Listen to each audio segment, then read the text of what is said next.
વડોદરાનું ડભોઈ અને અમારા વિચરતી જાતિના પરિવારો એમને મળવા જવાનું થયું એમના પ્રશ્નો સંદર્ભે. વાતો ખૂબ કરી અને પછી અમારો સુનિલ અમને લઈ ગયો ગનીબાના ઘરે.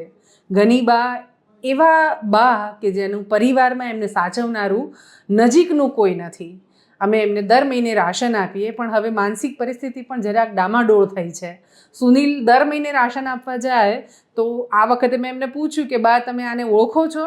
તો જરાક હાથ ઉગામીને એને મારતા હોય એવો ઈશારો પણ કર્યો. મૂળ તો એ નિજાનંદી થઈ ગયા છે એટલે સુનિલને પણ નહોતા ઓળખતા. એમના દૂરના એક સગા છે જે ગનીબાને પોતાના એ શેડ બનાવ્યો છે એની અંદર રાખે છે, સાચવે છે. રાશન આપીએ છીએ એટલે એમને ટેકો થઈ રહે છે. પણ આવા બાને જોઉં છું તો બહુ અંદરથી વ્યથિત પણ થવાય છે. આપણા ધર્મમાં કરુણાને પ્રાથમિકતા આપવામાં આવી છે અને કહે છે કે વ્યક્તિમાં કરુણા હોય તો એ વ્યક્તિ જીવતું હોય એમ.